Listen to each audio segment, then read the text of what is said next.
And it's 9 o'clock on a Saturday, and hopefully the regular crowd has rushed to their radios to listen to Sedona Life with Stephen Hanks, Red Rock Country's radio magazine. I'm your host, Stephen Hanks, and we broadcast this show every Saturday at this time on KAZM 106.5 FM and 780 AM Mellow Mountain Radio. And we also live stream the show at www.mellowmountainradio.com. I welcome all my listeners to a radio show that each week explores all the fascinating aspects of life in Sedona and the Verde Valley and the intriguing personalities from all walks of life in our area. My guest is looking at me and thinking, I'm an intriguing personality? That's good to know. And by the way, our shows are also transformed into podcasts, which can be heard on Apple Podcasts, YouTube, and Spotify. Today's show and all of my shows during June have been sponsored by an outstanding Camp Verde-based insurance agent, Karen Cole of State Farm Insurance, who throughout the Verde Valley in northern Arizona protects the things you value and the people you love. Like a good neighbor, Karen and State Farm are there. As almost always, my producer in the booth is Ryan Thompson. I just got to tell you something. I know Ryan saw this during the week, but the Verde Independent newspaper, which is distributed all over this area, did a feature story on the radio station, Mellow Mountain Radio, in the paper and in Kudos, which is their entertainment paper that comes out on Wednesday, and it was on all their websites. And our station owner, Chuck Helstein, was massively quoted about all the great things happening in the station, at the station, with all the shows, with the formatting and the programming. And there were even a bunch of photos in there, so that was really cool. So now we got the 4th of July coming up, and I think, I didn't think there was going to be many events to talk about because things kind of slowed down in the Sedona area in the summer.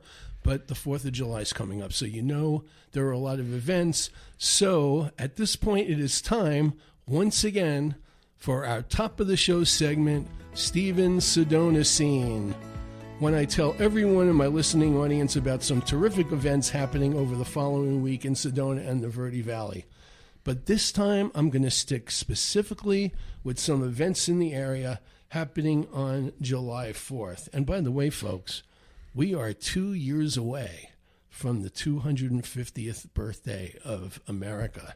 So how cool is that? So first up is the annual 4th of July Wet Fest, an event that is meant to bring locals and visitors together in the spirit of the holiday. Guests are invited to make their way to the Sedona Community Pool at 570 Posse Grounds Road from 12 p.m. to 4 p.m. People are encouraged to come and enjoy lunch before taking a dip in the pool or zipping down the on-site water slide.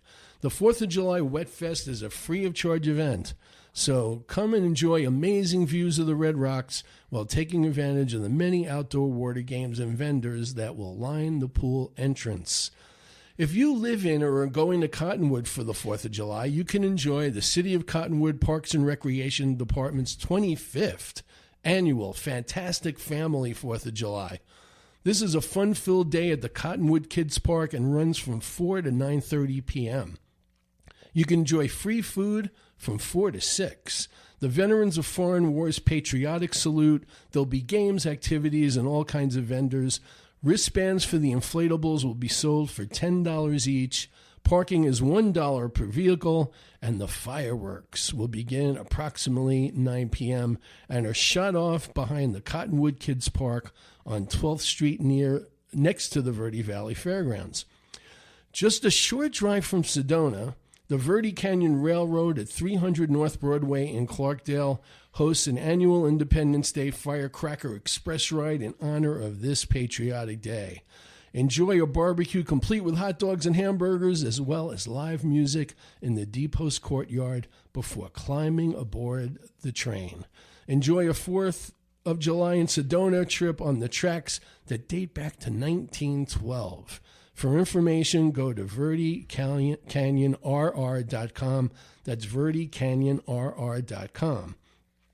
In Clarkdale, the Cottonwood Community Band will highlight the Clarkdale 4th of July celebration at Clarkdale Town Park on 1001 Main Street. The outdoor concert will begin around 9:30 a.m. and last for about an hour. A pancake breakfast begins at 7 a.m., and early arrivers will get the better parking, as they always do.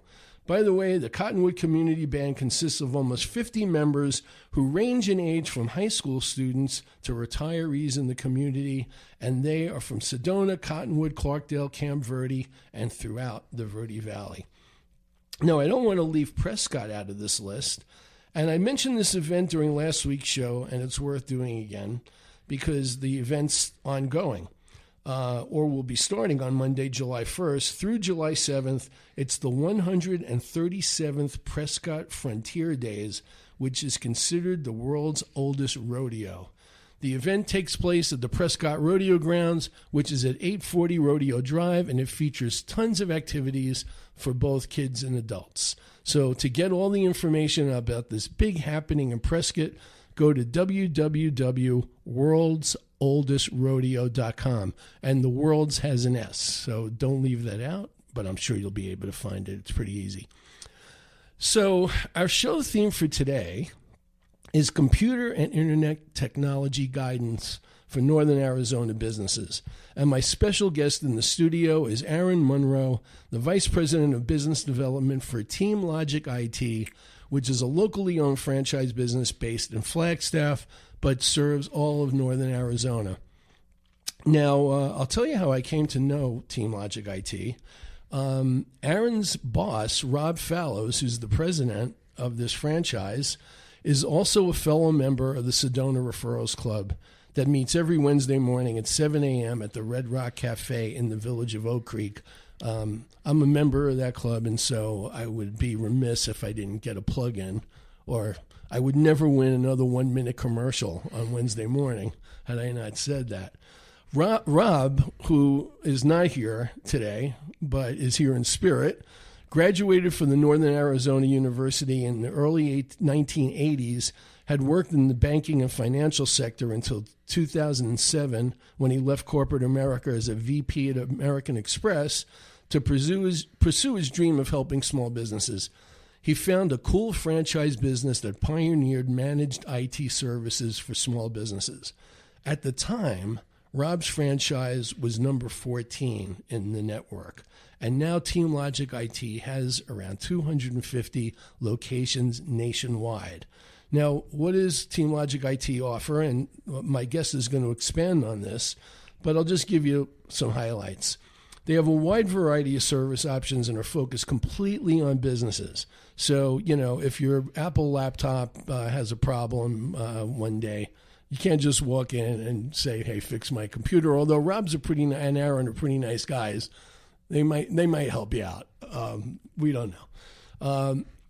We would. You would, yeah. We help. We mainly focus on business, but we can help the one-offs. I know. Rob usually helps the people in the referrals club that have issues.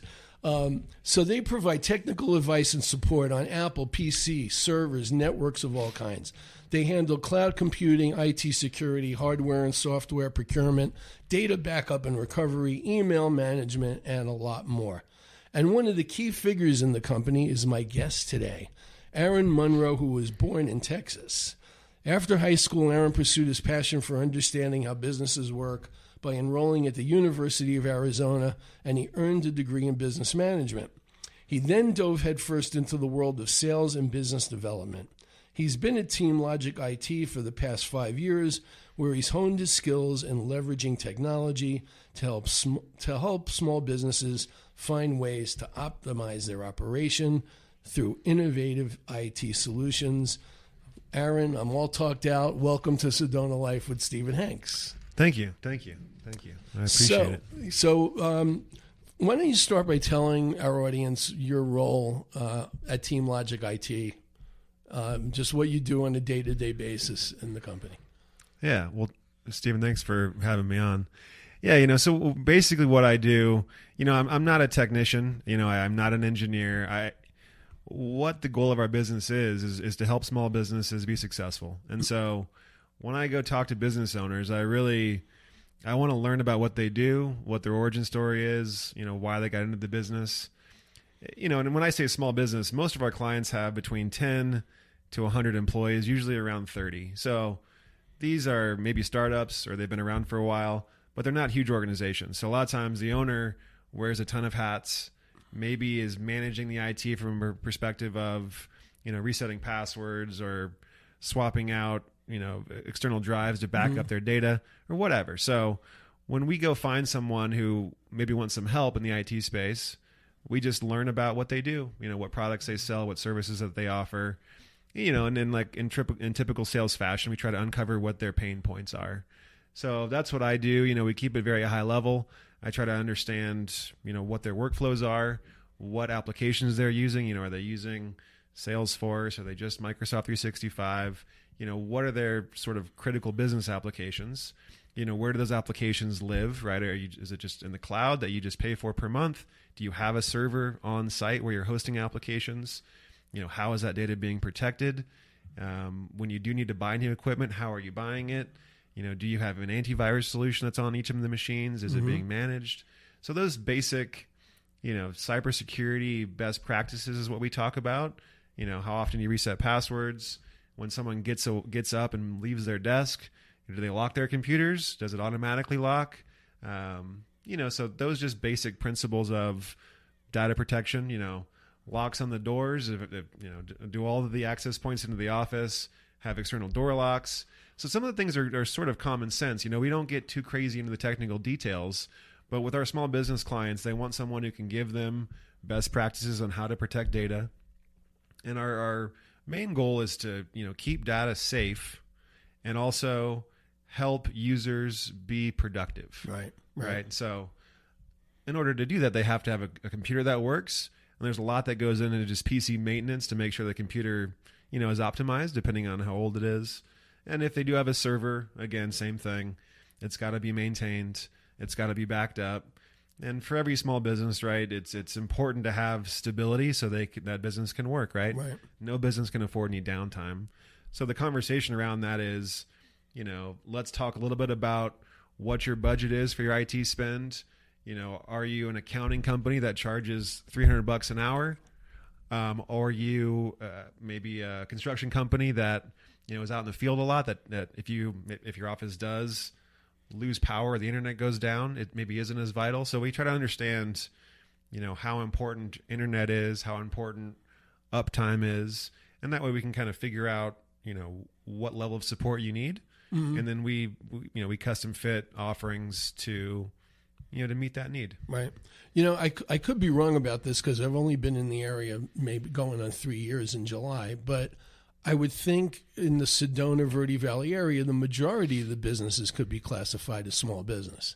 So not only do you have a big universe of clients, do you get people or businesses that call you in and want you to check out the operation because they don't know what issues they have and they know there's things that they need to check out or they need to improve on, but they don't have the expertise to really define that? Do you just get called in and say, hey, do a diagnostic on the company and tell us what we need to do? So I think you actually defined my role pretty well, because most business owners don't necessarily know what they need, because they're not technical. So what my role is to be that bridge between what the client needs and our engineering team and how we can solve those needs. So, I've been doing this for 5 years. When I started, I had no idea what I was doing. And one of the things I love about Rob is he gave me enough, slack to help me grow and develop. I had the basic sales, I guess, acumen chops, or etiquette. Yeah, I had the chops. I know you have to make a certain number of calls. You have to go do your site visits and networking visits. Charming, personable. Yeah. Exactly. Yeah. So I knew all that stuff, but I knew nothing about technology sales. But Rob didn't even want that. He wanted somebody who's consultative, will just learn about the business and then do our best to, again, uncover the needs and then talk to our engineering team to say, okay, this is the problem. Here's the solution. Right. And so that's what I do, is to uncover what the problem is And again, so business owners, like I said, don't necessarily know. And so that's in conversation. We have a good discovery questionnaire that I ask clients or prospective clients. And, the goal is to uncover those needs and then translate that to the engineering team. And they offer a solution. Then we come back and say, hey, Mr. Client, this is what you said you need. This is how we can make it happen. Right. So. One of the big issues, and I'm sure a lot of our listeners and especially small businesses are concerned about and always on the guard for, we hear about computer and password breaches in the news all the time, mainly about big companies being compromised. How much does this happen to small businesses like the ones you serve, where they're hacked or breached, and who are the hackers mainly? A lot of people think it's always the Russians or the Chinese or some foreign government. What have you learned about this particular part of the space? It's hard to pinpoint where the attack comes from. Typically, it's difficult to find them, but usually what comes in is the most common form of ransomware is a crypto attack, where something gets into a server and files get encrypted, and you have to pay a fee through some sort of cryptocurrency in order to get the encryption key. So that's what happens most of the time. Where it comes from, it's hard to tell, because people are pretty good about masking their IP addresses and stuff. So with small businesses, again, they don't know what they don't know per se. So what we always tell clients is there's really three most important things to do. One is to have a business class antivirus solution on each of your computers. The second one is to have your machines patched. And for those that don't know what that is, so the second Tuesday of every month, Microsoft releases patches to its operating system. It's called Patch Tuesday. And those patches are just little, if you think of security as a dam, right? And there's a hole in the dam, a patch is there to plug that hole. So I never heard about that. But would somebody like me, just a person who's online, not hear about that? It's strictly for small businesses to know? So here's the thing. Typically, patches can be pushed out automatically to end users, right? Okay. The issue where it becomes a problem is if you have 50 computers and you have connections to printers and remote connections to different sites, and you have an advanced network, sometimes those patches can come out and they can break things. They can stop printers from working. They can break connections to applications. So it's less common in a small environment where you just have one or two computers. But as you start to scale and add to your network or your infrastructure, patch management becomes a real thing that's needed, right? To make sure that those connections are in place, and when a patch comes out, it doesn't break anything. So that's the idea behind patch management. And I recommend any small business owner to research it and understand what the benefits are. It's well documented on the internet about what the benefits provide. But that's a tool that we offer our clients. Is a business class antivirus solution that lives on the computer, that not only is there, but we keep eyes on it. So if there is something that gets quarantined, right, it flags our team. We make sure if it's malicious or not. We release it if it is, or if it isn't, and take action on it if it is. So business class antivirus is one. Having a data backed up is probably the most important thing, depending on where data lives. Yeah, that's right? huge. Yeah, it's real huge, and the data backup doesn't have to be some kind of really elaborate thing. It can be an external hard drive that you plug in. If you save all of your documents onto your computer, put it on an external drive, right? Yeah. If you're on Microsoft 365, like most businesses are, where they just pay $15 a month to have their documents in OneDrive or in SharePoint. A solution to back up that data is pretty inexpensive. And that's a service we offer a lot of our clients. If they're a Microsoft shop, we will back up their Microsoft 365 tenant, which basically means everything that's in there will be backed up. Microsoft will keep data. Like if you go into an email or you go into, OneDrive and you permanently delete a file, usually you can recover it for about 30 days. And after that time, it's less likely to it's a pain to get it, right? So we back up that data, in case you ever need to recover a file that got deleted, or if you ever have some sort of issue where something is lost, we use that backup protection to, again, protect the data, right? Because when you think about it, like your data is a byproduct of your payroll expense, right? And so for most businesses, it's like payroll and rent are the two big things. Typically payroll is the biggest cost. So your data is a byproduct of your biggest expense. So you want to have typically at least two places where you back up data, right? You want to have some sort of external drive, whether it's on a server or on an external drive or on a network storage device somewhere locally that you can touch and feel, and then also have it backed up, to the cloud, which basically means is if you ever have theft or there's a fire or a flood and something gets damaged, right, you have that backup data in the cloud. Right. Same thing, if there's ever any issues with the cloud, it's highly unlikely depending on what cloud you're using, which we don't necessarily need to get into, but it's always best to have redundant backups. That's a big thing we promote to all of our clients is back up in two places. That way you're protecting the money that you put out in payroll costs. Because again, your data is the byproduct of that expense. Right. So when small businesses get hacked, is it basically about the hackers just trying to pull money out of the business somewhere, or are there other reasons why they're hacked? I don't know why small businesses would be attacked for political reasons unless it was a lot of small businesses at the same time, but is it just about extracting money out of businesses to do that? For sure. Right, yeah. On the small business level, people are just looking to make a buck. Right. And usually, bad actors will focus on small businesses because they usually have less safeguards in place to protect data, right? Yeah. So a big thing is if you do have a server, right, and your connections, to your server are not protected, especially if you have remote users, and say you have an office, in Sedona, and you have remote workers in different places that may be remote in from home, right? And that connection to your server, people have probably heard the term VPN. That's typically the best way to access remotely into a server. But some companies may have different ways, or even VPNs can be unsecured depending on how it's set up.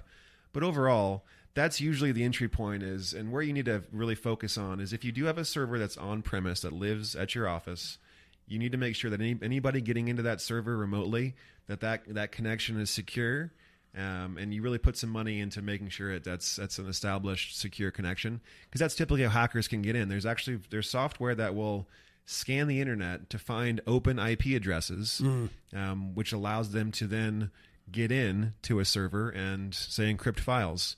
And then, again, a lot of that is untraceable depending on where it comes from. And then you say, okay, Mr. Bad Actor, they say, hey, you now have to pay us this encrypt. If you want your files to be unencrypted, you have to pay us a crypto fee or an encryption fee. And sometimes it can be, $5,000, $10,000, $100,000. Yeah. So that's why small businesses tend to, be an attraction point for bad actors, is because usually their security maybe isn't super high, and they can make a quick buck. Right. So yeah, it's always monetary for the most part. Yeah, that's great information. I hope any of our small business owners or people that work for small businesses who are listening are taking all this in, because this is valuable advice. In doing some research before the show, and I don't know if this number you're going to agree with, it's one I read, that almost 50% of all data breaches are because of negligent employees who easily lose data to phishing attacks, weak passwords, and unauthorized access to information. What are the biggest mistakes small businesses make when it comes to internet security and other IT issues? I would say the biggest thing that businesses can do is provide cybersecurity awareness training. It's internally. Yeah. It's inexpensive. You can go in and have your employees watch a half-hour video. Some of them are actually very well produced. These videos where it'll say, and the goal is cybersecurity awareness training. That's the point of the video. But it'll be, well produced to where it has this mock situation of like an FBI agent going around to try to uncover where these data breaches happen. And in the process, they tell you, they'll have little plugs where they'll say, make sure that you are changing your password every 30 days or having complex passwords, or these sort of cybersecurity best practices that they mesh into this video that actually is kind of fun to watch. And they have a quiz at the end right after you watch the video. So those things are super valuable, and they're not very expensive. I mean, most business owners, you can find a lot of it online. You can work with us to have it deployed out to your team. Same with phishing testing, right? Sending a email that looks legitimate, but it is a phishing email. We can send it out to your team, or you can find, there's different services that do this. It's basically a phishing campaign test, to where it sends an email out to one of your employees or your entire team. Anyone who clicks on the email, it says, okay, this was, a mock phishing test. You clicked on this link. now you have to go take this training because obviously you're clicking on things that could hurt the business. Right. Absolutely. So, cybersecurity awareness training is a big one.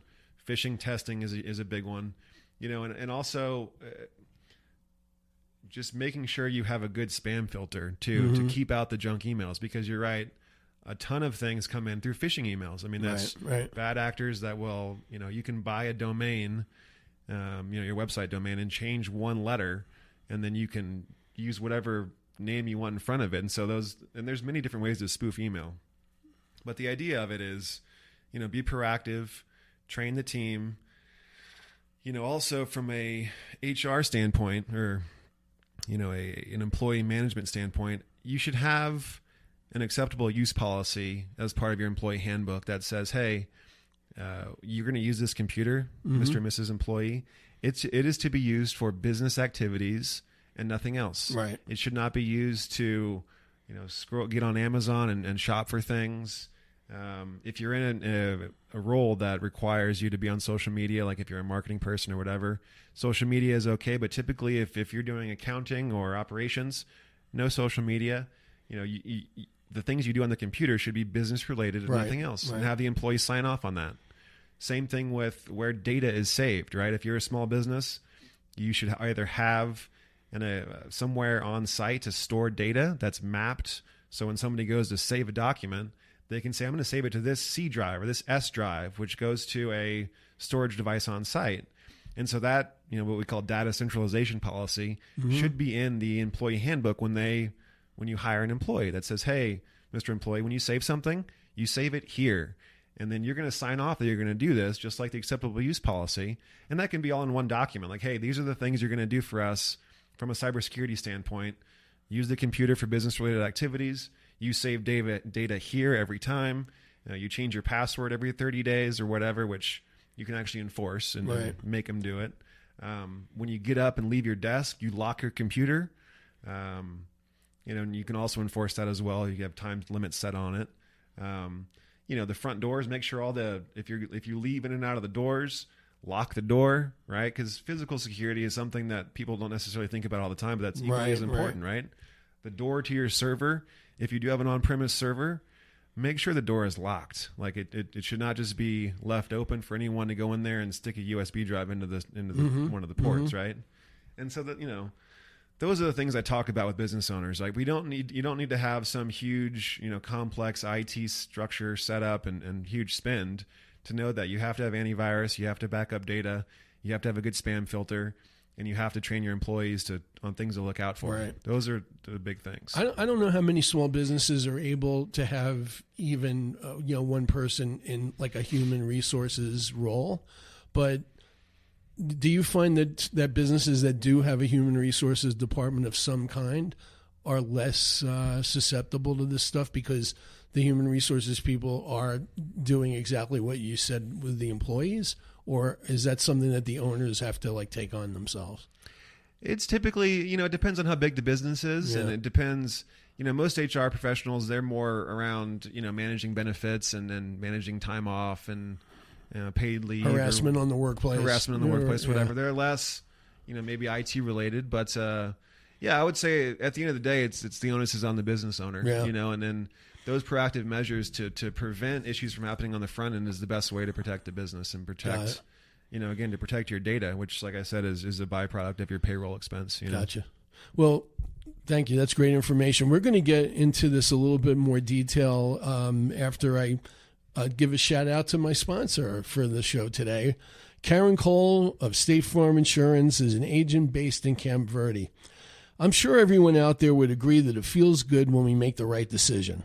Like when you choose the perfect song for a special moment, or when you choose to have a good night's rest after a hectic day, or when you choose to hire TeamLogic IT to give you advice on your IT operations at the business. It's all good as making the right choice on insurance. That's why Karen Cole is a State Farm agent and serves the Verde Valley in northern Arizona to help you choose the protection you want at the price you want.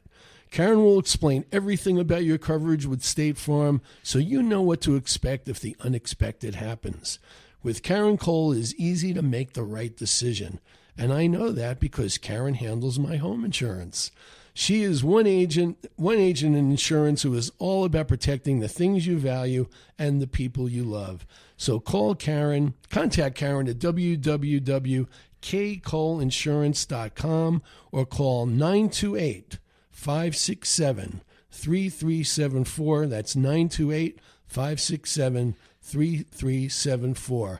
Like a good neighbor, Karen Cole and State Farm are there. So, just real quick, Steve. Yeah. Actually, I know Karen Cole, and she's a great lady. I was actually part of the Sedona Referrals Club for a while before Rob even joined. Is that right? Because I remember you came to a meeting or two with him. I didn't know you were there before that. Yeah, I was there. I came for probably almost a year. Wow. So some of the guys that have been there for a while, I know well. How did that get by me? Paul D. Kate was always a really good guy. Paul, our architect. Yeah. Bill, who promotes Boz Life Slim. Right. Yeah, so I was there. I did my piece for a while, and then Rob took over for me. It's a great group. I mean, thanks for that little plug. So people out there. Larry Phillips from Super Tree. I love Larry. Yeah, Larry just worked on one of my trees recently. Great group of people. It's Wednesday morning, 7 a.m., so it's fun to go over there and have breakfast and hang out with those guys, and it's a great group. One of my favorite things to do ever since I got out of college and whatever job I had, I'm a big fan of networking. Sure. I love bringing people together who have mutual interests or can help one another, and that's what that club is all about. It's really great. So thanks for bringing that up. For sure. Yeah. So what's your best advice? And maybe this is something, I don't know, Rob talks about this a lot at the meetings. What's your best advice to small businesses when it comes to IT issues in the new technology integration area? Everyone now is talking about AI and how you can. I'm glad you brought AI. that up because I'm really curious about that. Our position, some companies are on the bleeding edge of all the latest and greatest technology. I would say, our approach may be a bit more conservative. Mm-hmm. And maybe this is a good plug for one of the reasons why we see value in the franchise model, because we have our board, basically the company that owns the TeamLogic IT brand. They actually, obviously, so we're a franchise, right? We pay our franchise fees to the company that owns us. And part of that expense goes to research and development. So there's an organization called CompTIA that is basically a trade industry for IT professionals. We actually have a few people in the company sit on the board at CompTIA.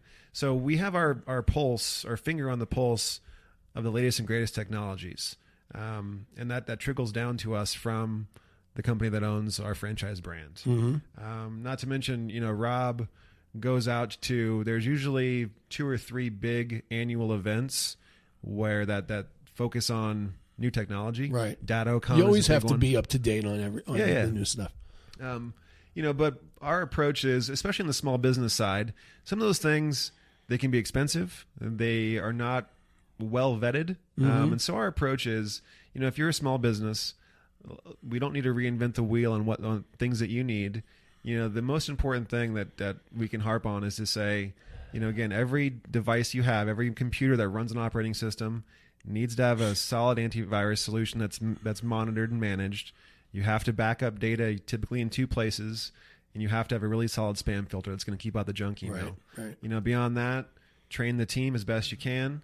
And then when you buy new computers, you can use a reliable resource to help get you computers that will work, that it runs the right operating system, and that is within budget. But as far as integrating new technologies, say you're an accounting company that, or any company that is using Sage as a accounting software, or maybe you're using QuickBooks and you want to move to Sage. Mm-hmm. When you implement new technologies, one, make sure you give yourself enough lead time. Make sure you're working with someone like an IT consultant to help you put a roadmap together, right? And have defined, checkpoints throughout that rollout to make sure things that are moving correctly, right? So some of our clients, may use, if you're in manufacturing, they have an ERP system. An ERP system is basically, it does it all. It acts as your CRM, your customer relations management tool, your accounting tool, your inventory tool.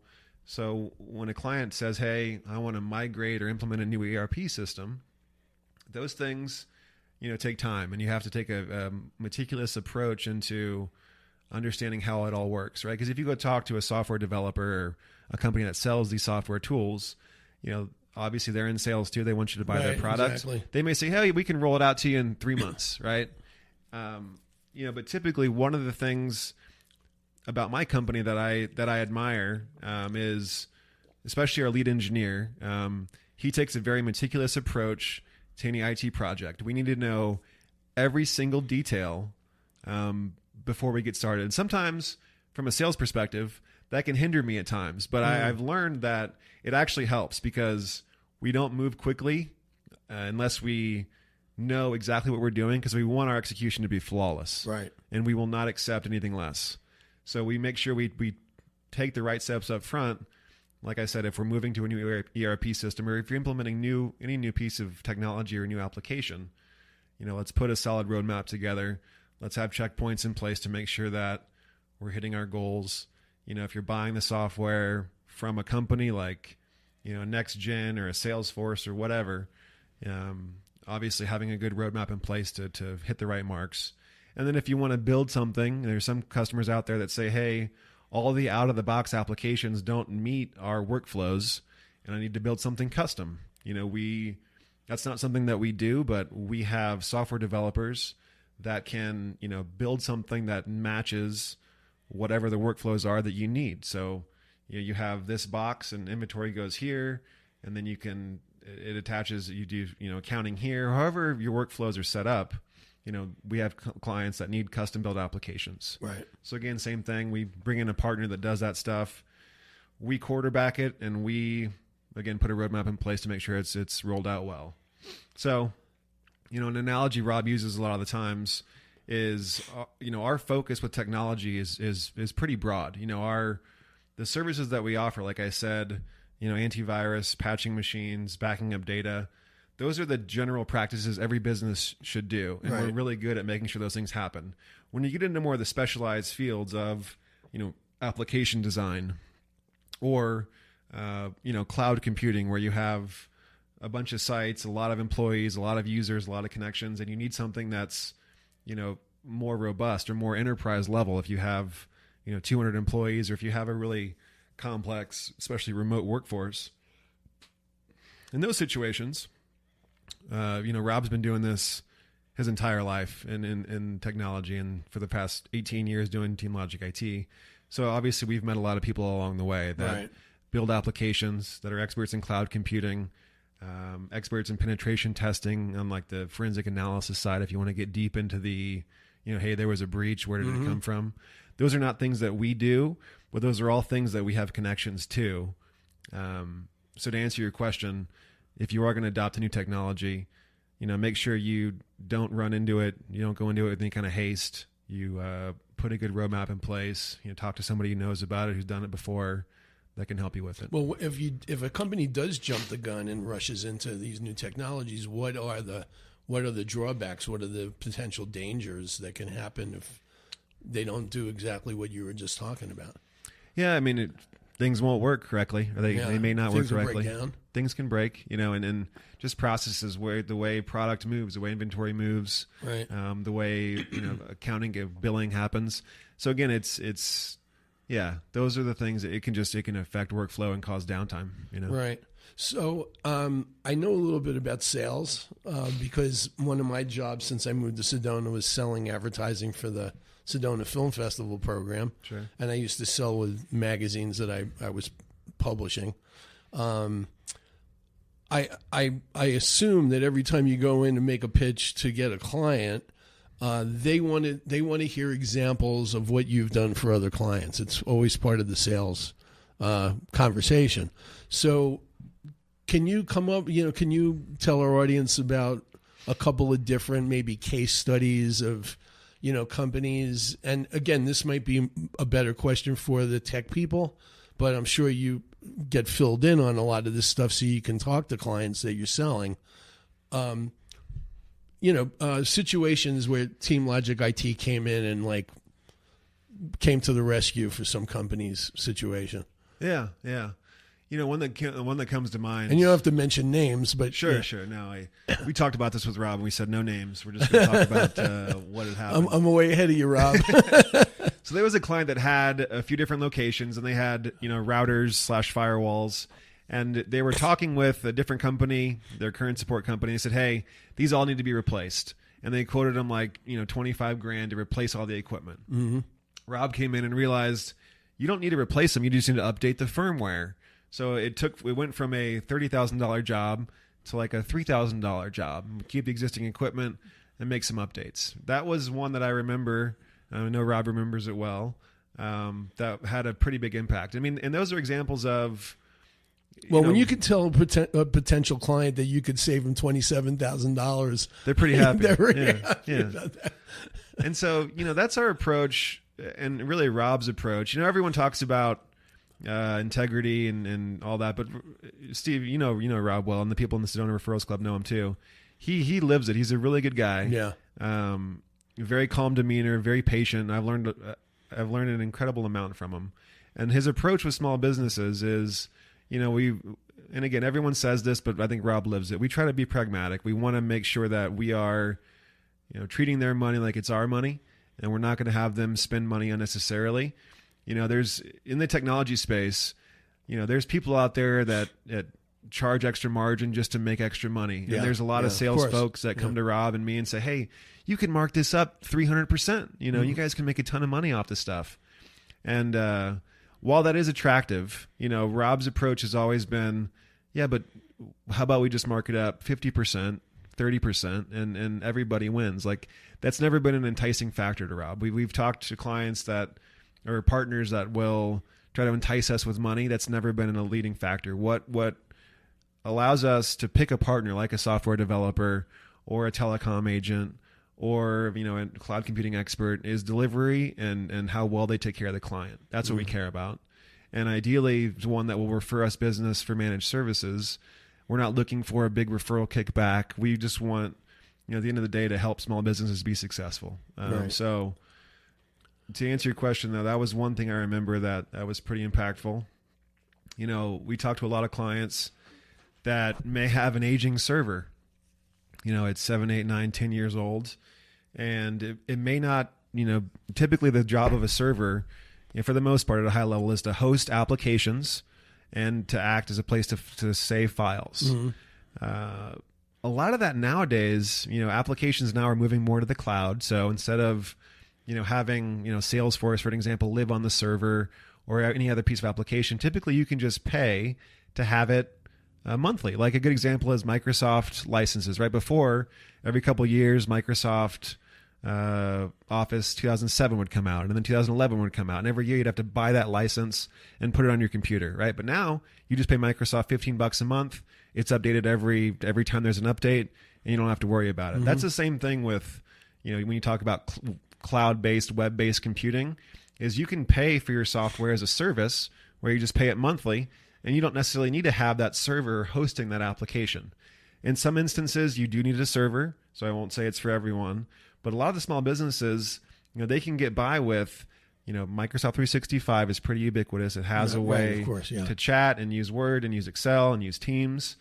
And then, as long as you have a good way to save data locally and in the cloud, you may not even need a $9,000 server, whatever the cost is. So that's great advice. Everybody wants to feel comfortable when you're a client with a company they're hiring that's going to give them the straight scoop and is not just there to jack up prices on things. By the way, Rob, if you're listening either live or when the podcast goes up, I'm sitting here with Aaron. He is completely sincere with all this praise that he's giving you. I don't think he's bucking for a raise or promotion while we speak. But so when Rob's at the meetings, at the Sedona Referrals Club meetings, he will occasionally talk about the recycling that you guys do. I mean, he's always telling the people in the club, if you're upgrading your equipment and you're getting rid of old equipment and you need a place to recycle it, we'll take it and pick it up, which is, I think, sort of like an added benefit that I don't know if every company like yours does that, but tell us a little bit about that end of it. Yeah, most do. I mean, so obviously we have a lot of clients. We have about 200 that, we support the technology on a monthly basis. And some of those, our clients, and everyone's IT budget is different, right? So it may be a bit more affluent client that's in, some sort of highly regulated industry, financial services, that says, hey, every 3 years we're going to do a refresh and get new computers. Right. That doesn't happen. That's a very small percentage of our clients. A lot of our clients don't do that, and they try to get as much life as they can out of computers. But nonetheless, we have a lot of older equipment that comes through that people need to get rid of. And so we actually have a company that comes by. We can do a certificate of destruction to say, hey, your hard drive, your data obviously is wiped. We can give you a certificate of destruction to say the hard drive has been destroyed. But it's a company that actually, one, it does it in an environmentally friendly way. They go and take it and get rid of it in a, quote unquote, green way, which is important to Rob. And it's just a way for us to help clients get rid of things that are sitting in their storage room, old computers they haven't used in a while, a lot of stuff. Well, we may donate. So yeah, every week or two, we have a company come by that we're close with that takes the recycled stuff away from us and recycles it in a clean way. And then stuff that we don't want to recycle, we donate. We support a lot of nonprofits and companies that do a lot of great work around town. Because we have an office in Phoenix, Flagstaff, and a presence in Prescott and Sedona, obviously. And so, as you can imagine, we have a lot of clients in different spaces, and a lot of that is nonprofits. Right. There's a company called the Assistance League of Phoenix that helps get school supplies to young kids. We've given some stuff to them before, and just a ton of great organizations that Rob has helped out with equipment that we don't need and our clients don't need anymore, and we'll secondhand it and give it to someone to reuse. Right. So. How much advice do you give clients or potential clients about product? If they want to make changes in hardware, software, do you have go-to companies or go-to products that you like to recommend, or do you try to stay away from that end of it? So, I mean, that's a good question. We're pretty agnostic when it comes to, products, whether it's hardware or software. There are companies that we like. On the computer end, Dell and Lenovo are a great product for us that we typically recommend. Mm-hmm. But it depends on what the customer's budget is and what they're doing with it. And the comfort level with it, if they've used it before. And the comfort level, yeah. So, we have a couple of preferred vendors, but at the end of the day, we make very, very little money off of reselling hardware. That's not a spot where Rob wants to make money. Same with software too. I mean, we actually avoid, a lot of companies talk about stickiness, right? This idea to, hey, try to resell clients as much as you can of different things, so it all comes in on your white paper, your bill, so that way clients are less likely to leave you, and it's like a client retention effort. And it is I think it is a good idea. I'm not saying it's a bad thing, but Rob's approach, he prefers clients to have direct relationships with their their software provider. Like, for example, if a client needs Google Workspace or Microsoft 365, we do not resell it to them. Right. We have them establish a direct relationship with Microsoft. They put their credit card on file to pay the invoices. And so, Rob looks at that as a way to build faith with the client to say, hey, we want you guys to establish things yourself. We don't want to be too involved. We can resell it if you want us to. So I guess the idea of it is, that's what Rob wants in his business. That's how he wants to set up. He doesn't want to have things resold to him. So he doesn't resell things to other clients. He'd rather have them go directly to the company, whatever it is, and have a relationship direct. Right.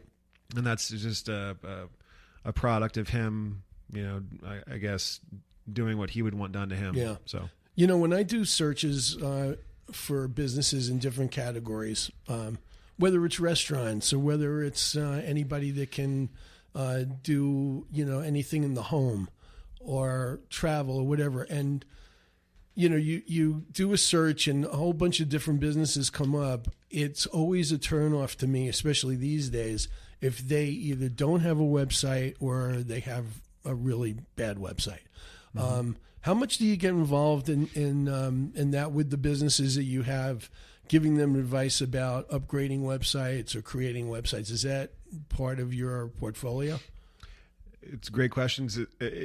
I take it back to that scenario I mentioned a second ago where we bring in partners that specialize in certain fields. So, Right. Our main goal is to make sure that operating systems are patched and updated, antivirus is running, data is being backed up, spam filter is in place, employees are productive as far as can they print, can you reset passwords to applications, user management. But when it comes to website design, that is not something that we do. Right. But we have very close partners that we refer in and bring in. And again, we can quarterback it to where, the person comes in, we have a meeting, all of us, me, the client, Rob, and the website designer. And we'll say, hey, what do you guys need? If they want to go directly to website designer, we'll give them a couple of referrals, a couple of options. But yeah, that's an example of definitely an important area in the technology sort of arena, but an area that we don't focus on directly. We like to bring in the experts in website design to do that for our clients. Right. Now, where we do help is if you do have a website where you're doing e-commerce or you have an application that's built into your website, like, hey, if you want, if you're hiring and you want to fill out an application or whatever forms that are embedded in that may have an email link to send emails to a certain inbox. Email management is one thing that we do help with. So, there's a ton of kind of black magic that goes into making sure emails are flowing. DMARCs and all these various acronyms that the guys talk about to make sure email flows. That is somewhere where we will get involved and work with the marketing company or the website design company to make sure that emails are flowing to the right inboxes. Distribution groups are set up. So if someone, submits information through an info it goes to the right people on the client's end, the right people that want to see it. Right. So we are involved in that sense. And of course, like email security is a big thing as well. So if the website company or design company will make sure the email website is secure, and we help out with any kind of emails that come through it are also secure, just to reduce any kind of spam and junk that may come through off of your website. Yeah. I was just thinking before we started the show, you told me that you came here from Phoenix because that's where you live. Mm-hmm. But the business is in when you were in the referrals club, where were you living at that time? Phoenix. I was driving up every morning. Oh my God. You are a hero. Oh, man. Yeah. I thought the people that come from Flagstaff were crazy. It was tough in the wintertime because it's so dark out. But I saw a lot of good sunrises, which was cool. And so, yeah, for a while there, I don't know if I did it for a full year. Maybe I did. But yeah, every Wednesday. Yeah. So given that the business is based in I'm still wrapping my head around that trip you had to make that early in the morning. Oh yeah. I live 5 minutes away from Red Rock Cafe, and I have a hard time making it over there at 7 a.m. Yeah. So given that the business is based, this particular franchise is based in Flagstaff, where the office is, and Rob is a member of the Referrals Club that meets in the village of Oak Creek, which is essentially Sedona, it's obvious that you want to try to build your business and your client network in this area, in the Sedona area. Is that where you feel like, and I know you have other franchises, but is the Sedona area your biggest growth opportunity, you think? I would say Flagstaff probably is first, just because Flagstaff because is you're a right bit there. bigger. Yeah. But I mean, all of northern Arizona. So a couple of years, I think maybe 5 years ago at this point. So TeamLogic IT is a franchise business, right? So the company that owns us or that owns the franchise, they have this software that will kind of carve out a territory of land based off how many potential businesses are there. That kind of says, hey, you pay us this amount for the franchise fee. This is your sandbox of areas that we've carved out because there's that many potential clients in this space. And then they put a dollar value on the franchise. And so about 5 years ago, Rob said, hey, I want all of northern Arizona. And so they worked it out with franchise services, and they said, okay, you have all of northern Arizona. So that's the Verde Valley, Sedona, Flagstaff, Prescott. Basically, all of northern Arizona is our territory. So we support all of it. We have clients, all of Arizona. and all over the country too, because that's the cool thing about having a franchise is, there's a TeamLogic in most major cities. So if a client here has a satellite office in Seattle or Tampa or whatever, we have a local TeamLogic that's nearby that we can hit up and say, hey, you send a tech out to the satellite office to diagnose whatever the issue is. And, Rob's so it been here sounds so almost long, like gerrymandering the political map. I don't understand how they carve it out, man. I thought it was all based off zip code, but I was looking at it and going, how do you guys decide this? It's just sort of these random lines. It's some kind of software that they use to develop. It sounds like you guys cover almost as much area as the KAZM Mellow Mountain Radio signal. Probably pretty close. Yeah. Because the signal at the station's really expanded, so maybe you guys got to keep up. Exactly. Rob's looking to maybe buy more territory and grow our footprint even larger. Yeah. So we're getting close to the end. So tell our listeners how they can get a hold of TeamLogic IT, through what avenue, what the contact information is, and all that good stuff. Yeah. So I guess the easiest way would be our phone number, which is 928-910-8900. Say it again, one more time. You 928, do it twice on the radio. I know, right? 928-910-8900. Okay. And so if you call in, it will go to, you'll get a phone tree. It says press 2 for sales, and then that'll come right to me. So that's how you get in touch with us. That's good. What about the web?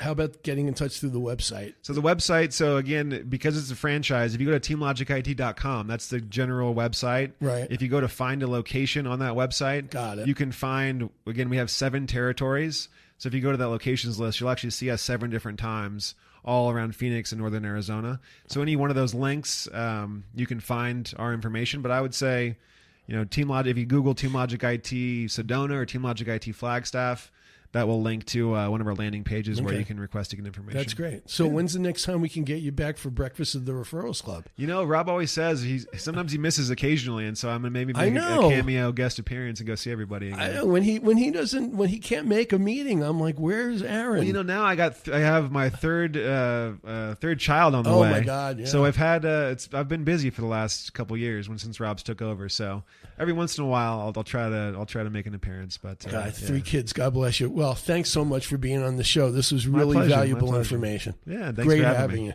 So one more quick word about my terrific sponsor, Karen Cole, State Farm Insurance.